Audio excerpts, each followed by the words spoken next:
Olá, meu nome é Rimawari, eu sou aluna do terceiro ano do ensino médio da Escola Marechal Castelo Branco e hoje eu irei explicar para você o que levou o ex-presidente do Brasil, Jair Messias Bolsonaro, a ser condenado pelo Supremo Tribunal Federal. Esse vídeo utiliza como base principal a matéria da CNN Brasil, publicada em 12 de setembro de 2025. Nós iremos percorrer os principais acontecimentos que marcaram esse processo histórico para a política brasileira. Bolsonaro foi condenado a 27 anos e 3 meses de prisão pelo Supremo Tribunal Federal no dia 11 de setembro de 2025, pelos crimes de organização criminosa armada, tentativa de golpe de Estado, abolição violenta do Estado Democrático de Direito, dano qualificado por violência e deterioração de patrimônio tombado. Vamos agora à linha do tempo dos fatos que culminaram para a condenação. Em 2018, Jair Messias Bolsonaro é eleito presidente do Brasil pelo sistema das urnas eletrônicas. Sistema esse que mais tarde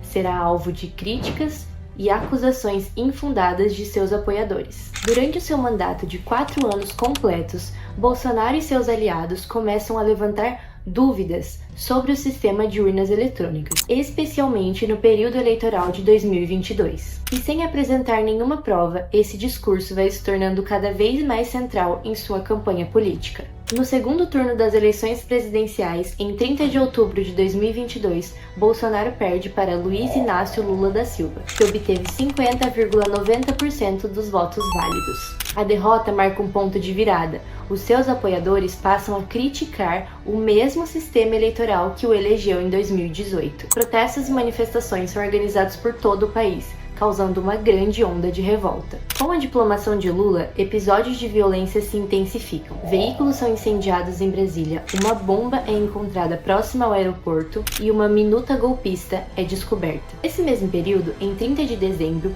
Bolsonaro viaja para os Estados Unidos, pouco antes da posse, e acaba não participando da cerimônia oficial de transmissão de cargo para o novo presidente eleito. E no dia 8 de janeiro de 2023 é que o grande ato público acontece. Manifestantes apoiadores do ex-presidente invadem Brasília e depredam as sedes dos 3 poderes: o Congresso Nacional, o Supremo Tribunal Federal e o Palácio do Planalto. Mais de 1.500 pessoas foram detidas nos dias que se seguiram, e estima-se que haviam mais de 5.000 manifestantes no ato. Alguns foram detidos na hora e outros em acampamentos que foram montados em frente ao quartel-general do Exército. Bolsonaro estava nos Estados Unidos nessa mesma data e foi apontado como líder político por trás do movimento de contestação do resultado das urnas. Em 26 de abril de 2023, Bolsonaro é ouvido pela Polícia Federal como instigador dos atos de 8 de janeiro, devido às suas publicações em redes sociais e suas declarações públicas, onde ele levantava dúvidas e questionamentos sobre o resultado das eleições de 2022. Durante as investigações do caso, em setembro de 2023, a delação premiada do tenente-coronel Mauro Cid, que é ex-ajudante de ordens de Bolsonaro, trouxe informações cruciais para a trama. Relatou que Bolsonaro teve reuniões com embaixadores, ministros e a cúpula militar do Exército, da Marinha e da Aeronáutica, nas quais ele questionava o sistema eleitoral e discutia uma alternativa de ruptura. Foi encontrado no celular de Cid uma minuta de garantia da lei e da ordem, e textos que seriam utilizados para dar suporte ao governo em uma eventual tentativa de golpe. Passando para o próximo ano, em 8 de fevereiro de 2024, a Polícia Federal apreende o passaporte de Bolsonaro por determinações do ministro Alexandre de Moraes. Chamada de Operação Tempus Veritatis, foi o primeiro passo na investigação de uma organização criminosa que teria atuado no planejamento de um golpe de Estado. No dia 22 do mesmo mês, Bolsonaro depõe a Polícia Federal sobre investigações que apuravam a tentativa de golpe.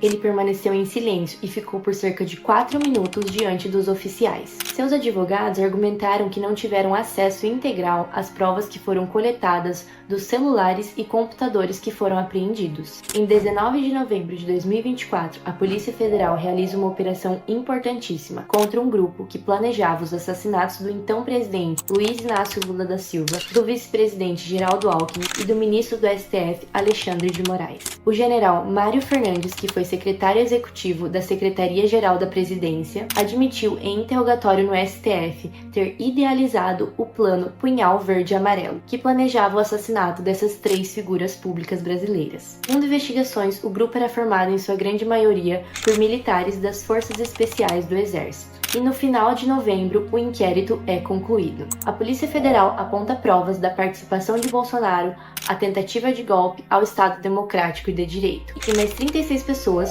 foram indicadas no processo. No dia 26 de março de 2025, Bolsonaro se torna réu. A primeira turma do STF aceita a denúncia realizada pela Procuradoria-Geral da República por unanimidade. Decide tornar Bolsonaro e mais 7 de seus aliados réus no processo de julgamento pela tentativa de golpe. Entre março e junho de 2025, Bolsonaro participa de atos nas capitais do Rio de Janeiro, São Paulo e Brasília, em defesa de seus apoiadores, pedindo anistia para aqueles que foram condenados pelos atos de 8 de janeiro. No dia 10 de junho, Bolsonaro é interrogado pelo STF. Ele foi o 6º réu do Núcleo 1 a ser ouvido. Núcleo esse que é o grupo de réus considerados líderes, articuladores da minuta golpista. E negou ter tido conversas sobre um golpe. No entanto, admitiu ter discutido a possibilidade de contestar as eleições de 2022. Segundo ele, tudo dentro da Constituição. No início de julho, o presidente dos Estados Unidos, Donald Trump, faz publicação em suas redes sociais em defesa de Bolsonaro. Ele chama toda a situação de uma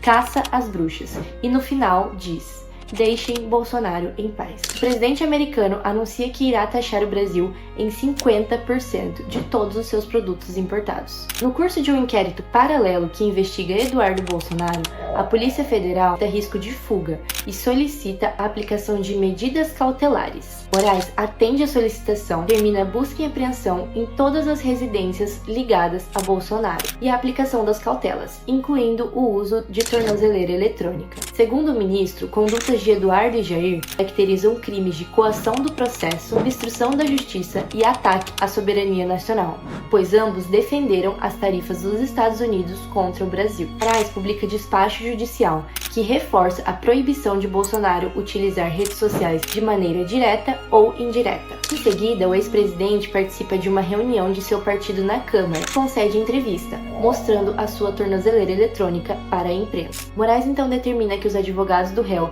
devem explicar as medidas cautelares para o mesmo e elencar o descumprimento, em um prazo de 24 horas. Em meio aos atos convocados pelo Brasil, o filho de Jair, o senador Flávio Bolsonaro, publica em suas redes sociais um vídeo do ex-presidente se dirigindo à multidão. Simultaneamente, o deputado Nicolas Ferreira, em São Paulo, faz uma videochamada com o ex-presidente se dirigindo ao público. E sem se demorar, no dia 4 de agosto, Moraes decreta a prisão domiciliar de Bolsonaro. Na decisão, o ministro aponta, reiterado, o descumprimento das medidas cautelares. No dia seguinte, deputados e senadores ocupam as mesas da Câmara e do Senado em protesto à decisão. Os parlamentares tampam suas bocas com fita e se revezam em sua posição para dar continuidade ao protesto. E finalmente, em 15 de agosto de 2025, o ministro Cristiano Zanin, presidente da primeira turma do STF, marca para 2 de setembro o início do julgamento do ex-presidente. Jair Bolsonaro e outros 7 réus serão julgados pela tentativa de golpe de Estado. Dia 2 de setembro de 2025, a primeira turma do Supremo Tribunal Federal dá início ao julgamento do ex-presidente Jair Messias Bolsonaro, Alexandre Ramagem, Almir Garnier, Son Torres, Augusto Heleno, Paulo Sérgio Nogueira, Walter Braga Neto e Mauro Cid. É importante ressaltar qual era a relação dos réus mencionados com o antigo governo. Walter Braga Neto era general do Exército e ex-ministro da Defesa e da Casa Civil. Augusto Heleno era general da Reserva e ex-ministro do Gabinete de Segurança Institucional. Alexandre Ramagem foi diretor da Agência Brasileira de Inteligência. Anderson Torres é ex-ministro da Justiça e da Segurança Pública. Também foi secretário de Segurança do Distrito Federal. Almir Garnier Santos é ex-comandante da Marinha, uma figura de alta patente com forte influência. Paulo Sérgio Nogueira era general do Exército e ex-ministro da Defesa. E Mauro Cid é ex-ajudante de ordens do Bolsonaro. Também é delator desse processo. No dia 9 de setembro, a primeira turma retoma o julgamento de Bolsonaro e os demais 7 réus. Agora, os ministros Alexandre de Moraes, Flávio Dino, Luiz Fux, Carmen Lúcia e Cristiano Zanin irão votar, decidir se os réus serão condenados ou absolvidos das acusações. Alexandre de Moraes é o relator do processo e votou pela condenação de Bolsonaro e dos outros 7 réus, pelos 5 crimes de denúncia. Flávio Dino acompanhou integralmente o relator e votou pela condenação de todos os réus.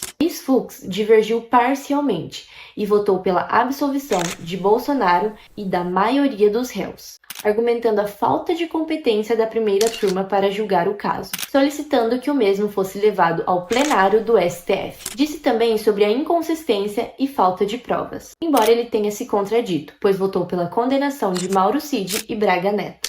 Carmen Lúcia teve voto decisivo e consolidou a maioria dos votos pela condenação de todos os réus. O presidente da primeira turma, Cristiano Zanin, também acompanhou o relator, votou pela condenação de todos os réus. Assim se encerra a votação e em 11 de setembro de 2025, Bolsonaro é condenado a 27 anos e 3 meses de prisão em regime fechado. O ex-presidente também terá que pagar 124 dias de multa, no valor de 2 salários mínimos por dia. Os demais réus também receberam condenações de mais de 20 anos, inicialmente em regime fechado, exceto por Mauro Cid, que foi delator no processo e forneceu provas que auxiliaram no decorrer da investigação. Nunca antes na história do Brasil, um ex-presidente havia sido devidamente responsabilizado por crimes contra o Estado Democrático de Direito. Esse processo mostrou não apenas uma condenação, mas a força das instituições brasileiras. A decisão reafirma que a democracia não é apenas uma formalidade, ela é prática. Ninguém está acima da lei.